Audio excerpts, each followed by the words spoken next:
Isang panibagong milestone na naman ito, sa lalong gumagandang relasyon ng Pilipinas at United Kingdom.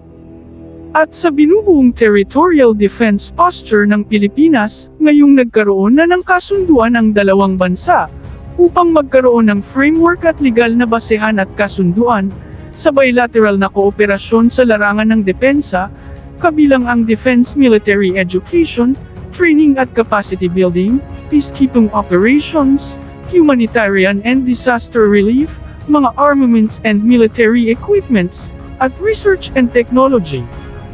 Ito ay nangangahulugang nadagdagan na naman ang mga bansang mapagkukunan ng mga kagamitang pangdepensa ng Pilipinas, mapabrand new man o excess defense articles, na dati ay ang Amerika lamang.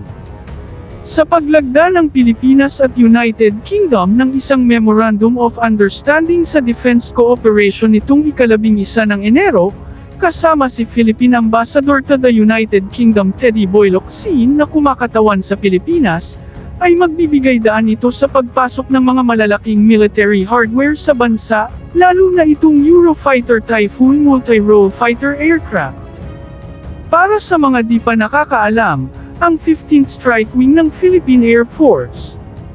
na meron lamang Super Tucano bilang latest fixed-wing air support aircraft, ay kinokonsidera ang Eurofighter Typhoon bilang kanilang susunod na target na magkaroon, upang gagamitin bilang anti-Chinese ship, anti-Chinese illegal bases strike aircraft sa West Philippine Sea, na maaaring kanilang makukuha mula sa United Kingdom, sa pamamagitan ng bilateral cooperation ng dalawang bansa, for capacity building ng Philippine Air Force. Ang Eurofighter Typhoon aircraft, ay isang air superiority multi-mission stealth aircraft, na meron lamang 15% metal structure, 85% nito ay composite materials, upang magkaroon ng superior stealth capability. Tinawag din itong Super Agile Aircraft dahil sa kanyang napakalakas na jet engine at magaan na structure na nagreresulta sa mataas na thrust-to-weight ratio. Isa din sa pinagmamalaki ng Eurofighter Typhoon ay ang kanyang kakayahan sa pag-shift ng mission mode mula sa air-to-air mission to air-to-ground mission na di na kailangan magpalit ng mga weapons. Ang kanyang 13 hard weapon stations na kayang magdala ng iba't ibang clustering bombs and missiles, ay ginawang mga interchangeable mode, para sa pag-switch mula air-to-air to air-to-ground mission, or vice versa.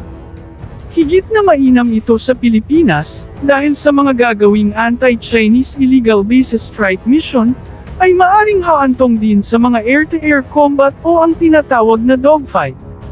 Ang pinagsamang proven agile airframe mula sa mga stealth materials na may latest sensors, control and weapon systems, ay nagbibigay sa Eurofighter Typhoon ng di matatawarang combat capability, both beyond visual range, at in close combat.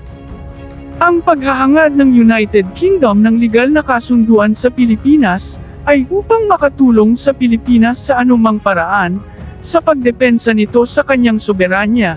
na tinitingnan ng mga bansa sa Europa, na isang legal at naaayon sa international na batas, na dapat umiiral sa buong mundo, at dapat sinusunod ng mga bansa, malalaki man o maliliit. Sa mga nakaraang acquisition project ng Philippine Air Force, marami sa mga kagamitan na nabili, ay nagmumula sa United Kingdom, tulad ng vehicle-mounted mine detector, mga dry support bridge system, mga anti-submarine warfare helicopter, bukod sa iba pa. Maaaring kabilang sa mga proyekto sa hinaharap, ay ang pagkuha ng mga karagdagang AW-159 Wildcat anti-submarine warfare helicopter, mga short-range air defense system, frigates, subsystem at combat engineering equipment. Tulad ng Amerika, inaasahan na rin ang pagdating ng mga excess defense articles military hardware, mula sa bansang ito.